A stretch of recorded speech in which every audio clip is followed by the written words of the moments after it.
వరి ధాన్యం కొనుగోలు కేంద్రంలో ధాన్యం కొనుగోలుకు సంబంధించి ఆన్లైన్ ప్రొక్యూర్మెంట్ మేనేజ్మెంట్ సిస్టంలో రైతుల వివరాలు వెంటనే నమోదు చేయాలని జిల్లా కలెక్టర్ విజయేంద్రబోయి కొనుగోలు కేంద్రం నిర్వాహకులను ఆదేశించారు. గురువారం మహబూబ్నగర్ రూరల్ మండలం కోటఖద్ర ప్రాథమిక వ్యవసాయ సహకార సంఘం ద్వారా అప్పయ్యపల్లి వద్ద ఏర్పాటు చేసిన వరిధాన్యం కొనుగోలు కేంద్రాన్ని జిల్లా కలెక్టర్ ఆకస్మికంగా తనిఖీ చేశారు. ధాన్యం కొనుగోలు కేంద్రంలో ధాన్యం కొనుగోలు వివరాలు తెలుసుకున్నారు. సరైన తేమ శాతం, నాణ్యత ప్రమాణాలతో వచ్చిన ధాన్యాన్ని వెంటనే కొనుగోలు చేసి ట్యాగ్ చేసిన మిల్లుకు పంపించాలని ఆదేశించారు. రైతులకు ఇబ్బంది లేకుండా కొనుగోలు చేపట్టాలని సూచించారు. కొనుగోలు చేసిన వెంటనే రైతుకు కొనుగోలు వివరాలతో కూడిన కొనుగోలు పత్రం అందజేయాలని అన్నారు. కొనుగోలు తర్వాత మిల్లుకు పంపే వరకు కొనుగోలు కేంద్రాల నిర్వాహకులు పూర్తి బాధ్యత వహించాలన్నారు.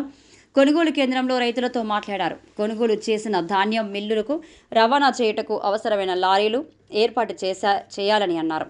ధాన్యం కొనుగోలు చేసిన రైతుల వివరాలు వెంటనే ఓపీఎంఎస్లో నమోదు చేసి రైతులకు చెల్లింపులు త్వరగా చేయాలని అధికారులను ఆదేశించారు.